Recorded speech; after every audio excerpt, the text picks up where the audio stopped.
할렐루야. 153 저녁기도에 오신 여러분들을 주님의 이름으로 환영하고 축복합니다. 오늘도 귀하고 복된 이 새벽 시간, 이 저녁 시간에 하나님께서 우리 가운데 일하시고 또한 신실하게 역사하심을 목도하는 귀한 저녁 시간이 되기를 간절히 소망하겠습니다. 오늘 이 시간 하나님께서 우리들에게 주신 말씀 보도록 합니다. 사도행전 24장 24절에서 27절 말씀까지 보겠습니다. 우리 같이 한 목소리로 다 함께 봉독하도록 하겠습니다. 시작.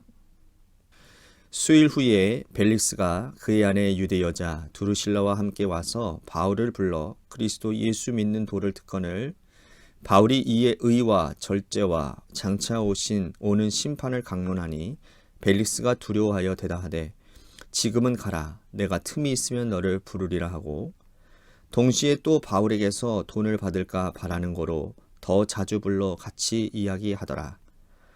이태가 지난 후 브로기오 베스도가 벨릭스의 소임을 이어받으니 벨릭스가 유대인의 마음을 얻고자 하여 바울을 구류하여 두니라.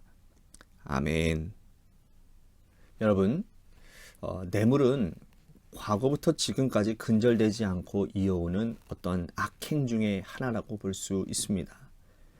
뇌물을 주는 자나 받는 자를 모두 엄벌에 처하는 것이라고 법조문에 명시해도 과언이 아니지요. 그럼에도 불구하고 사라지지 않는 것 중에 하나입니다.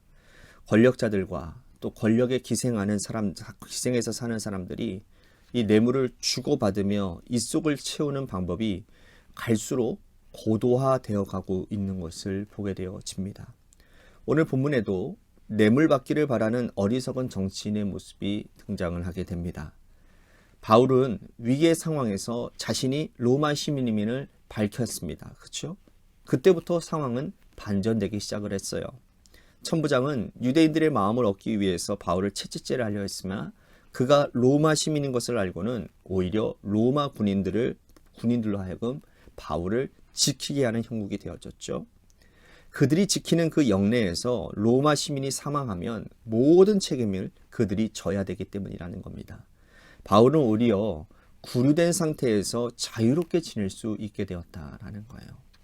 하지만 천부장은 예루살렘에 이 바울을 두는 것이 부담스러워서 군대를 동원해서 총독이 있는 가이사랴로 보내버립니다. 이제는 유대인들이 가만히 있을 수가 없어요. 그들의 자존심이 걸린 문제였습니다. 유대인들은 총독이 있는 이 가이사랴로 가서 정식으로 바울을 고소합니다. 대제사장이 변호사를 대동하고 총독 앞에 섰어요. 유대 지도자, 종교 지도자 집단은 회개하지 않고 반성의 기미를 보이지 않습니다. 이들은 예수 그리스도를 십자가에 못 박아 죽인 사람들입니다.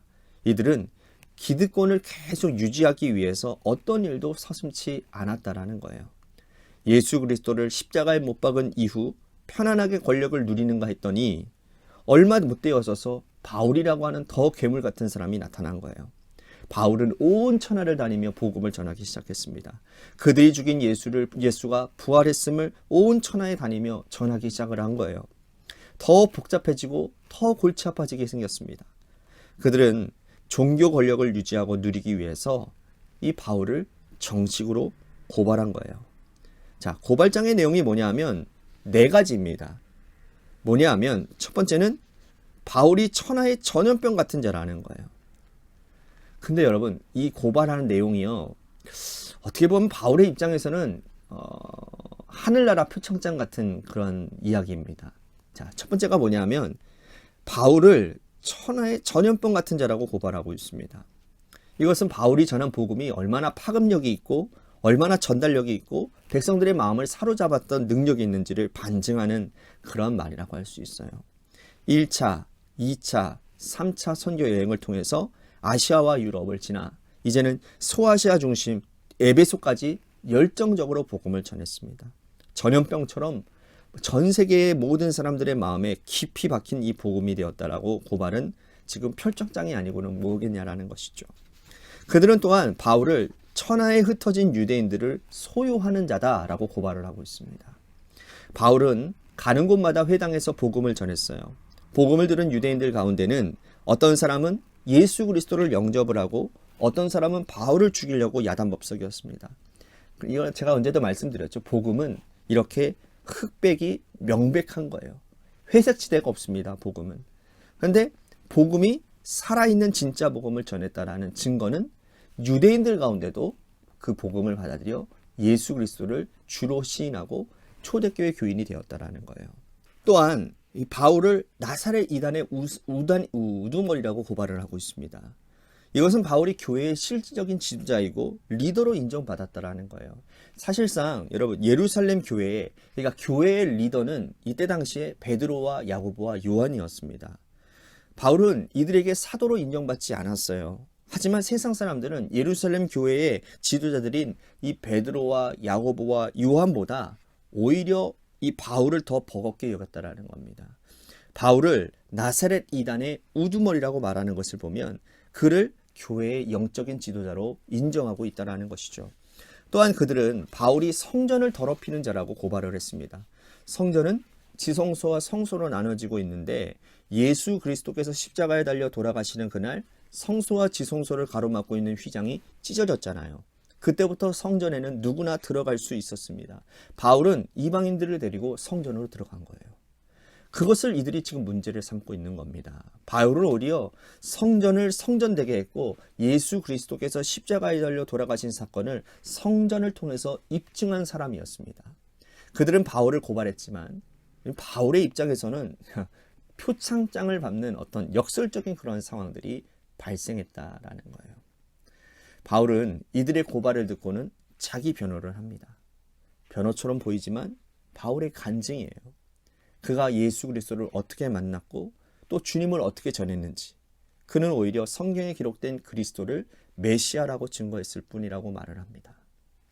유대인들의 고발과 바울의 자기 변호를 총독 펠리스가 들었어요. 이제 벨릭스가 결론을 내려야 될 차례입니다. 그러나 그는 결론을 내리지 않습니다. 아무런 결론을 내려주지 않아요. 오히려 그 바울을 선대하기 시작합니다. 벨릭스가 복음으로 마음이 기울어진 것 같은 느낌이 들어요. 그는 한 걸음 더 나아가 그의 아내와 함께 바울이 전하는 복음을 자주 경청했던 것 같습니다. 여기서 한 걸음 더 나아가면 이 유대 총독 벨릭스가 예수 그리스도를 영접하는 획기적인 일이 일어날 것만 같은 그런 분위기가 일어나고 있어요. 하지만 결국에는 그런 일이 일어나지 않았어요. 오히려 그의 속셈이 적나라하게 드러나고 있었는데 벨릭스의 속셈은 뭐냐? 두 가지였습니다. 하나는 바울을 묶어두고 그에게 뇌물을 받고자 함이었어요. 벨릭스도 바울에게 죄가 없다라는 것을 알고 있었어요. 그런데 그를 2년 동안이나 구류한 이유는 뭡니까? 뇌물을 원했기 때문이라는 거예요. 뇌물만 주면 바울을 석방하려고 했습니다. 그런데 바울은 뇌물을 줄 이유가 없습니다. 왜? 그는 잘못한 것도 없고 복음으로 자유로운 사람이니까요. 벨릭스는 또 다른 목적으로 바울을 구류해 두면 유대인들의 마음을 얻을 수 있기 때문이라는 거예요. 세월이 흘러서 2년만 지나면 자신이 유대 총독 임기를 마치고 떠날 것이고 후임이 올 것인데 그 기간 안에 이 유대인들의 마음을 자극할 필요가 없는 것입니다. 바울에게는 뇌물을 받고 동시에 유대인들의 마음을 얻고자 그는 2년 동안 바울을 구류해 두었던 것이죠. 우리는 이 상황을 보면서 누가 매인 사람인지 누가 자유인인지를 깨닫게 됩니다. 겉으로 보기에는 바울이 자유를 뺏긴 불행한 사람처럼 보이지만 전혀 그렇지 않아요. 바울은 복음으로 자유로운 사람이었습니다. 매여 있으나 매이지 않은 사람이라는 거예요. 하지만 벨릭스는 달랐습니다. 그는 권력과 학식을 가진 사람이었지만 그는 오히려 매여 있는 사람이었습니다. 물질과 사람에게 매여서 살아가는 사람이었어요. 돈을 받고자 바울을 구류했고 유대인들의 마음을 사고자 2년 동안이나 죄 없는 바울을 묶어둔 사람. 여러분, 누가 진정한 자유인이겠습니까? 오늘 우리는 복음에만 매인 사람들이 되어야 될 줄로 믿습니다.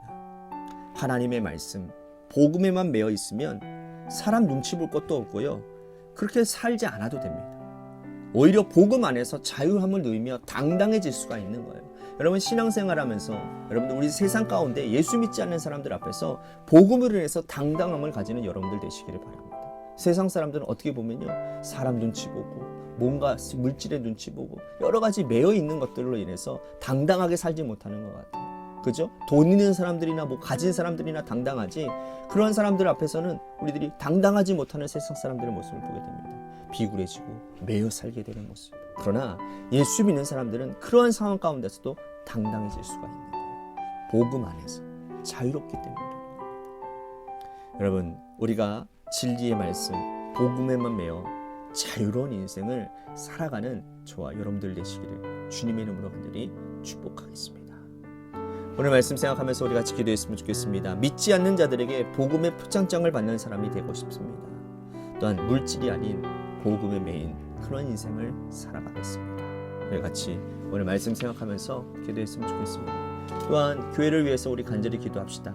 하나님께서 세워주신 몸된 교회가 하나님의 주님의 뜻 가운데 바로 세워지는 교회가 되게 하시고, 열매 맺는 교회, 정말 주를 위해 충성 봉사하는, 헌신하는 그런 교회가 되게 해달라고 우리 교회를 위해서 간절히 기도했으면 좋겠습니다. 또 한 가지, 우리 육신의 질병으로 고통당하시는 분들 많이 있습니다.